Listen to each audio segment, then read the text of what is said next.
Okay, next question. Ask for the photo. Oh. The famous photo. Scary. Yes to wearing... Like, don't wear the burqa in public, I think. Yeah, wear it. Be a Muslim inside your heart. Don't show it. Yeah. I'm not sure like Like this photo was intention to establish the contradiction between freedom of speech and insulting religion and the rights to exercise your religion, or what do we feel about this photo? I don't know what's the intention, but I think personally it doesn't really specifically offend me, but I think it might be offensive to certain people. So I think there needs to be a little bit. Personally, I think there needs to be a little bit of sensitivity when it comes to like drawing the photos of Muslim people in general. In terms of like hijab versus not wearing the hijab, my sect of Islam is very small. It's only a million people worldwide. And so there was a time when my sister posted a picture on her Instagram, and she wasn't wearing a rida, which is what we call our hijab. And it was a very normal picture. It didn't reveal anything. It was just she was wearing a dress, whatever. And my dad's cousin from India messaged him telling him that people were saying that my sister was like acting out of line, that she was like people were spreading rumors that she was like doing like nude modeling and all these things like that. And it was ridiculous that, like, you know, ghibat is does everybody hear? A ghibat is like rumors, like talking bad about people. Within my scripture, that's as bad as eating your brother's flesh. Yeah. And yet people will, whether it's discriminating because somebody's wearing a hijab, or within Islam discriminating because somebody's not wearing a hijab, I feel like on either side, you know, if ghibat is that bad, then by you talking bad about this person, that makes you worse than somebody who is wearing a hijab or is not wearing a hijab. You know what I mean? Like, that says more about you than it does about them. And it's... Yeah, that's all I have to say. Especially it's like Charlie Hebdo, so you know it, like the polemic about Charlie Hebdo. Yeah. And they're always like against showing your like religious signs in public sphere and everything. What do you think about it, especially that you grew up in France? It's so particular, so we just have to watch today actuality. There's a problem with hijab in France. That's true.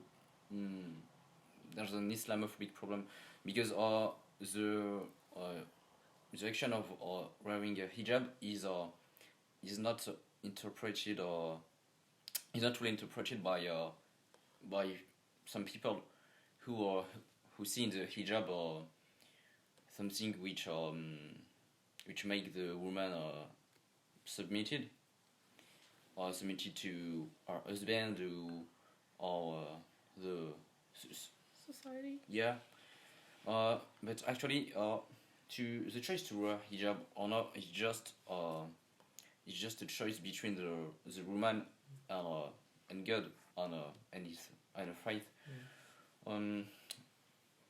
That's true that in some cultures, men are forcing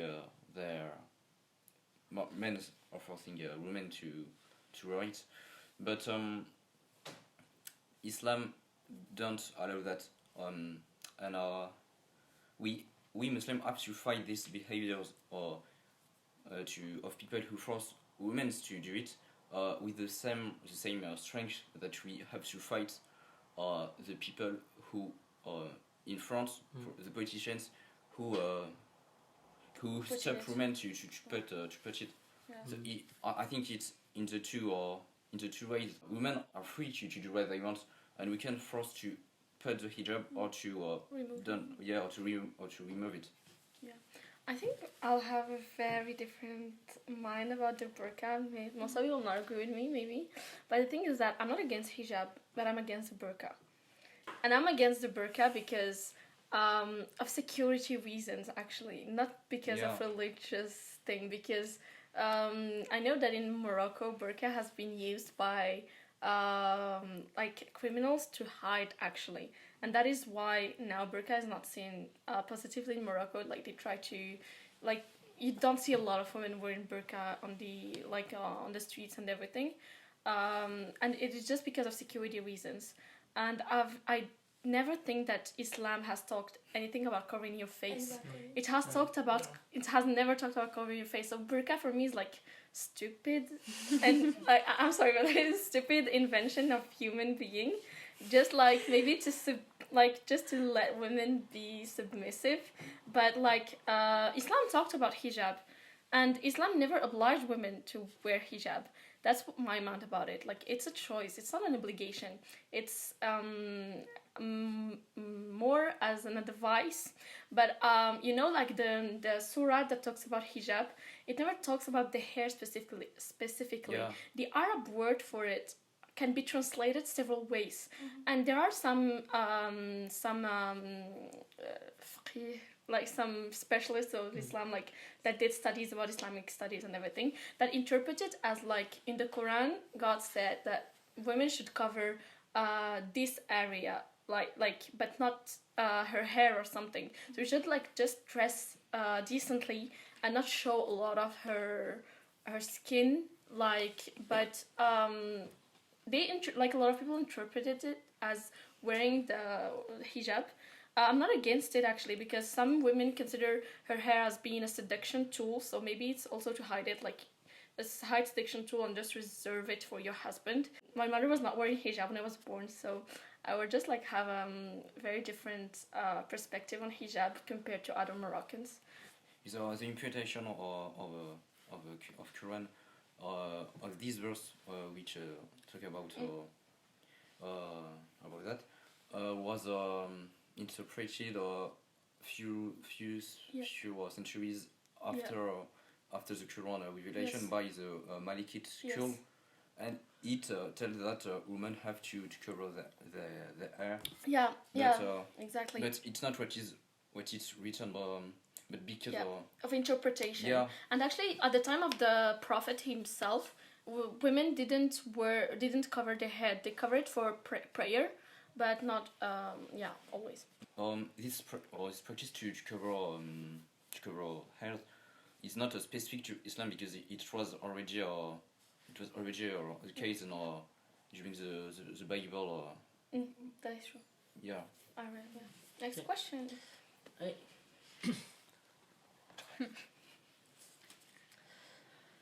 Alright, how does the practice of men and women being raised differently influence the way that you perceive the other gender? Oh, there's a lot. Wow. Well, from my perspective, my parents, they're both very liberal and open-minded.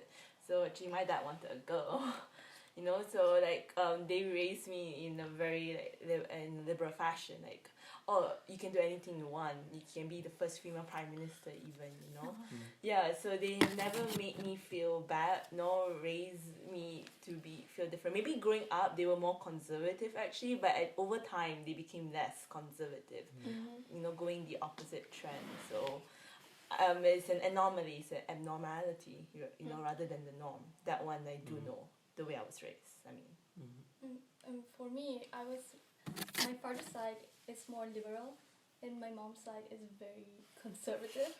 So when I go back to my mom's side, sorry mom, when I go back to my mom's side, there's always a distinction between my male cousins and my female cousins. For example, when we have festivities, with the women and me and my female cousins and my aunts are separated. No, not separated, but when we have to cook, and then after we cook, it's the men who have to eat first at the table. Yeah.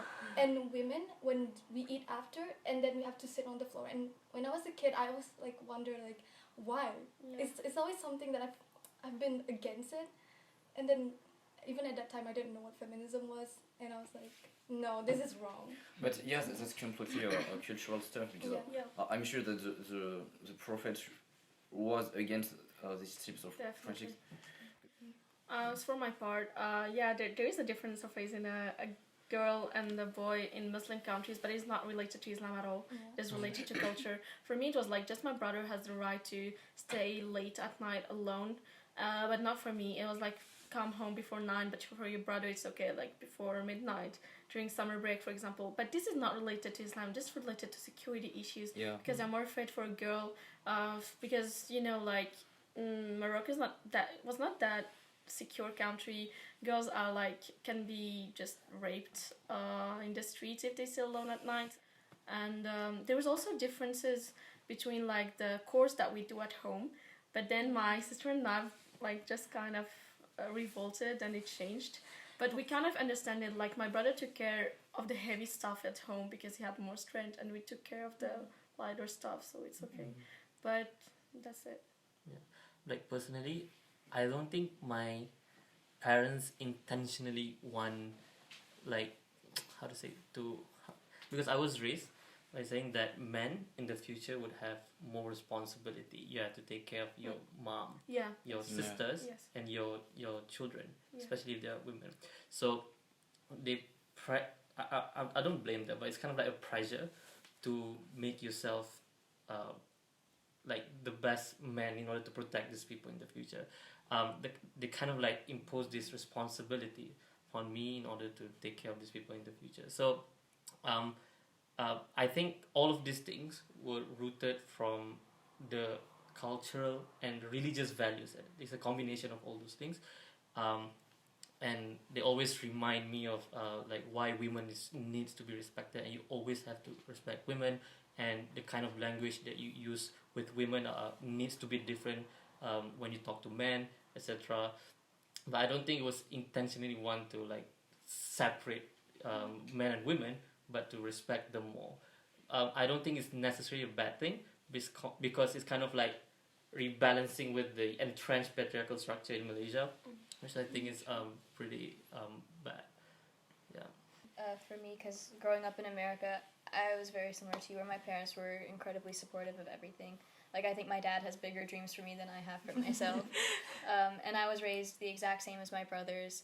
And there was no differences between us. But I think that within just my masjid, the fact that we were like separated during masjid, the fact that we were separating during madrasa, there were certain things that like the guys class could do during madrasa that the girls class couldn't.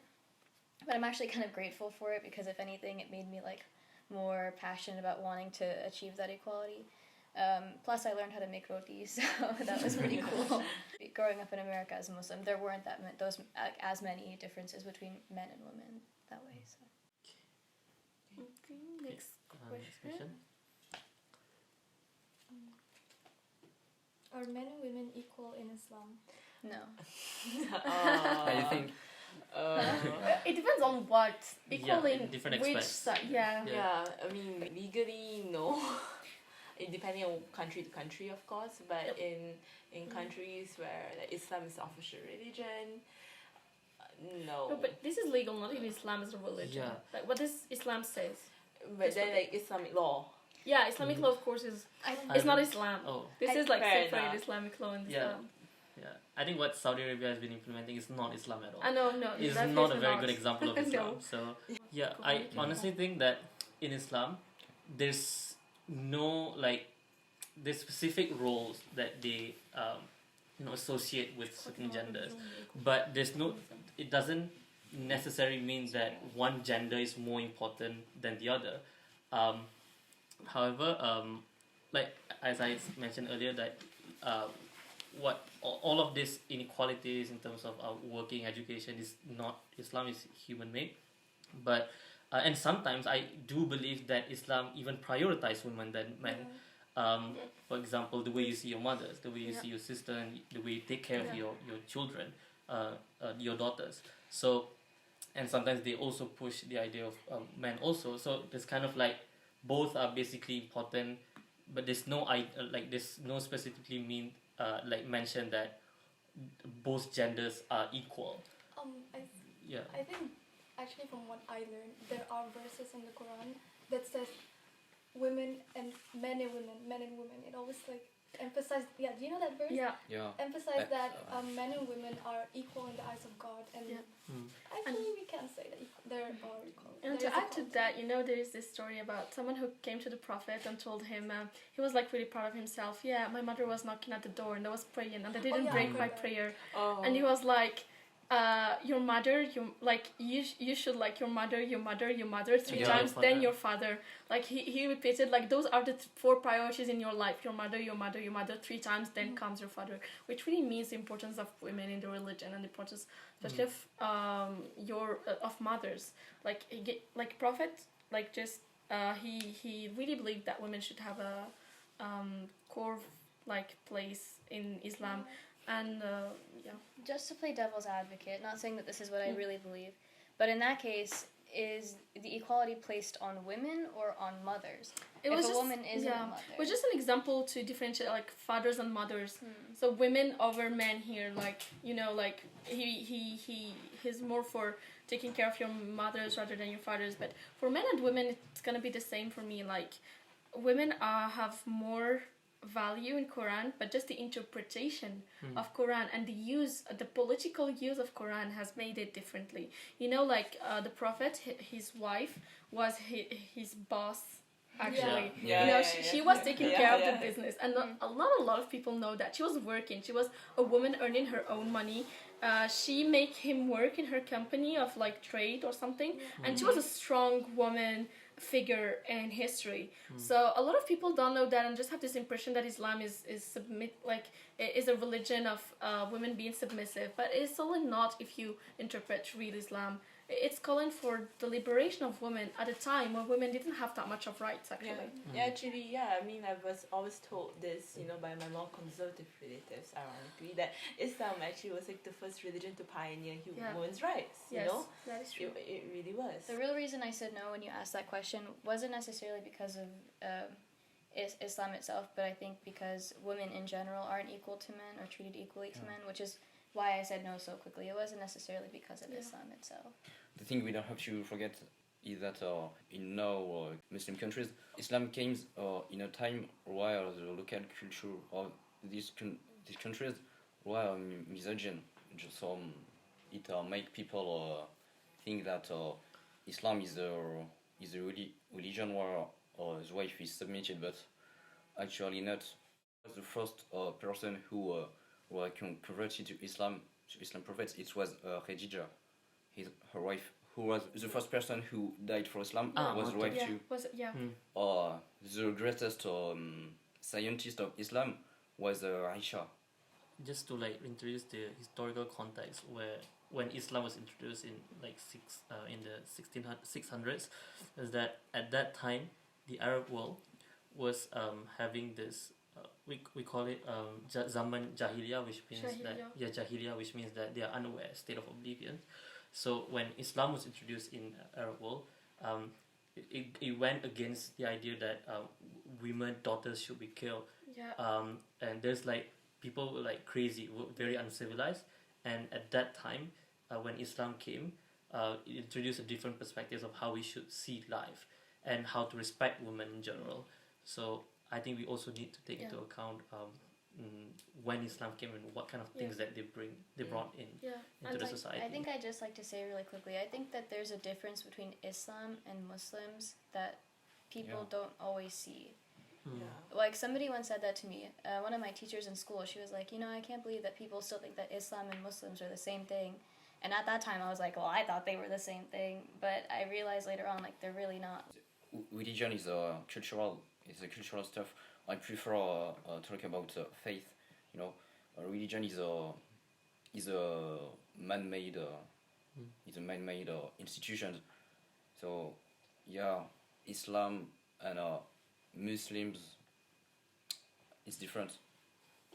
It seems like all of the things that we have said, it relates back to cultural perspectives, really, and interpretation. You know, none of us are saying that the religion is inherently bad. We're just saying the practitioners have twisted the religion to their own gain. You know, and that's what has caused the divisions, the problems that people perceive within Islam. You know, or as they should be more politically correct, Muslims. Yeah. Yeah, I think this activity, this recording is very interesting and very important because I think it's important to see Muslims not as a group of people, not as homogenous. So if there's an attack somewhere, it's not Islam, it's not us, it's not all of us. So which means that it's important to see us as variety of individuals with different interpretations and different magnitude of beliefs towards Islam. So yeah, don't try to homogenize us. And finally, I want to say something to other people, maybe also Muslims. Do your research before talking. Like, because some people, when they're talking about Islam, just like want to tell them, just go and do your research, and you will not have those stereotypes about Islam that you have. And for me, I think like feminism, from where I come from, has a very bad reputation, and I really hope that people, Muslims themselves, can see how feminism is actually very compatible with Islam, and we shouldn't reject them and celebrate feminism actually.